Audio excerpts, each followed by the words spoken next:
Bezrat Hashem Idbarach, on va essayer de voir. Il y avait été une question que j'ai eue. Voilà, une question que j'ai eue de la paracha de Matot. Quand Moshe Rabbeinu, il n'est pas content avec le Ham Israël qu'ils ont laissé les femmes en vie. Et quand ils ont fait la guerre contre Midian. Et là, Moshe Rabbeinu leur dit écoutez, vous allez les tuer, mais vous pouvez garder les femmes qui n'ont pas connu d'homme. C'est-à-dire les vierges, vous pouvez les garder. Ça, il n'y a pas de problème. Mais par contre, ceux qui ont connu des hommes, vous pouvez les garder. Maintenant, c'est quoi la raison? Il dit le Zohar Kadosh. Il pose la question de Parashat Matot. Mishkav Zachar. Donc les femmes qui n'ont pas connu d'hommes, on parle des goyotes, absolument, évidemment. On parle que des goyotes, qui n'ont pas connu d'hommes, ceux-là vous allez les garder. Et là il nous dit le Zohar Kadosh pourquoi? Il explique comme ça. Le concept c'est le suivant.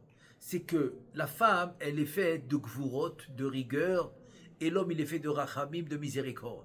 Donc l'union de l'homme et la femme, l'homme va adoucir les rigueurs de la femme.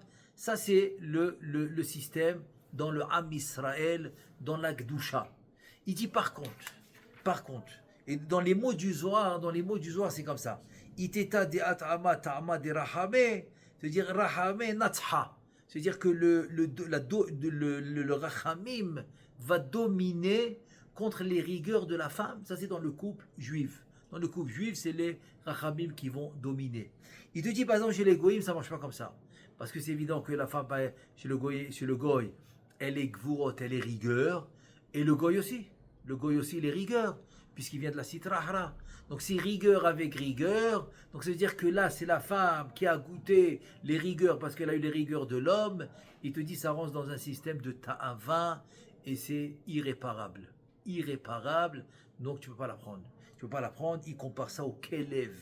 Il dit à klavim azenefesh, et il dit kelev kshurabo ke kelev, etc. Parce que c'est le nom de la sitrahra, c'est une sitrahra très forte. Il dit que ça rentre dans un système de ta'ava qui ne s'arrête jamais. Ça c'est le couple.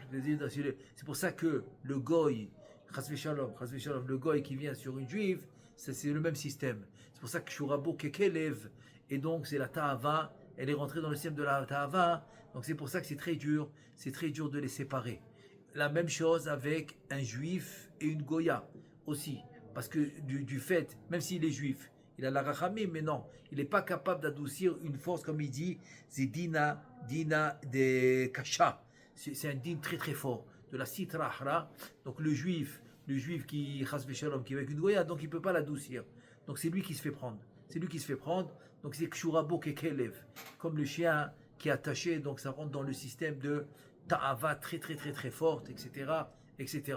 Bon, ça c'est maintenant ce que le Zohar nous explique. C'est pour cela que Moshe Rabbeinu finalement, il accepte au Ham Israël qui vont garder seulement les femmes qui n'ont pas connu d'homme. C'est eux qui peuvent garder, donc ils n'ont pas goûté kaviachol, ce din caché, donc on pourra les convertir. Il peut être ou shifra kenaanit, ou il peut même les marier, etc. Maintenant la question qui se pose, et c'est la question que j'ai eue, c'est quoi? Alors qu'est-ce qu'on fait avec tous les guillorettes? Ruth, à Moavia, Ruth, de elle est venu David Ameler, toute la royauté est venue de Ruth, c'est une convertie. Rabbi Meir, Ben Gerim, Rabbi Akiva, Ben Gerim, Shmaya Ve'Aftalion, il y avait beaucoup de Naama, la femme de Shlomo, elle vient de Ammon, elle était guillorette. Qu'est-ce qu'on fait avec tous ces guillorettes? Comment c'est possible? Selon ce qu'on voit dans le Zohar Kadosh, avec la paracha de Matot, donc une femme, je veux dire, on peut dire, ok, ça c'est des femmes qui n'ont pas connu d'hommes, on peut le dire, mais on voit bien que dans le monde, il y a beaucoup de guillorettes qui se sont convertis, même qu'ils étaient mariés, et ça s'est très bien passé. Ils se sont après remariés, après la conversion avec des juifs, et ils étaient très très bien, ils étaient même tzadékettes. Donc on n'est pas obligé de s'arrêter et de dire non, on parle que de femmes qui n'ont jamais connu d'hommes, c'est eux qui sont convertis. Même si c'est vrai dans le cas par exemple de Ruth, etc. Mais on voit bien que dans le monde c'est pas vrai. C'est pas vrai. C'est-à-dire que Chachamim, quand ils vont convertir une femme, ils vont pas lui donner cette condition seulement si elle n'a pas connu d'homme. Non, tu vois bien que non. Donc c'est quoi la différence? Pourquoi dans la paracha on voit que sur le Zohar Kadosh qu'il ne faut pas convertir une femme qui a connu des hommes, Alors que à travers l'histoire, on en a eu beaucoup de cas qui se sont convertis et ça s'est très bien passé. Ils étaient même mamash, et on peut les appeler tzadékot ou tzadikim, etc. En fait, la réponse est la suivante.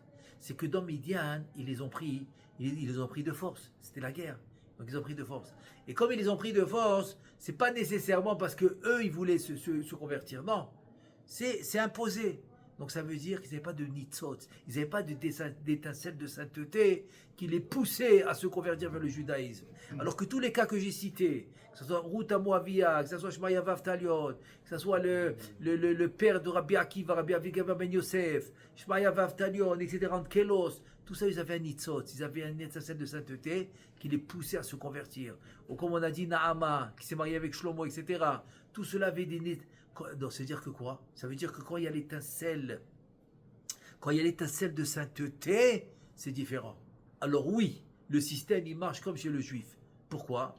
Parce que dès qu'elle se convertit, donc cette étincelle de sainteté prend place, ça lui donne un tselem kadosh, et là, le système, il est devenu comme un juif normal. Et même chez l'homme, par exemple, je donne un exemple. On sait bien que l'enfant 9 mois dans le ventre, et dit la Gemara dans Nida, Ner Dalouk al Rocho, il a une bougie allumée sur sa tête, et le malach qui lui enseigne la Torah, du début à la fin, il lui montre Misofa Olam vers Sofo, il lui montre tout le monde entier. Et quand il va naître, on va lui faire oublier ce qu'il a étudié dans le ventre de sa mère, et là, il va recommencer, c'est avec le Talmud Torah, etc. Il va récupérer ce qu'il a étudié. Ça s'appelle Yagata ou Matsata. Tu vas peiner, tu vas retrouver ce que tu avais. Et tout le monde pose la question, mais alors pourquoi il étudiait? Pourquoi il a étudié dans le ventre de sa mère s'il doit tout oublier? En fait, c'est parce que sans étudier dans le ventre de sa mère, il aurait jamais pu intégrer cette Torah en lui. C'est un corps, c'est matériel, etc. Donc il fallait cette préparation. Alors tout le monde pose la question, et le guerre, il n'a pas cette préparation. Dans le ventre de sa mère, la Goya, il n'a pas étudié la Torah. Alors comment un guerre, il peut étudier la Torah?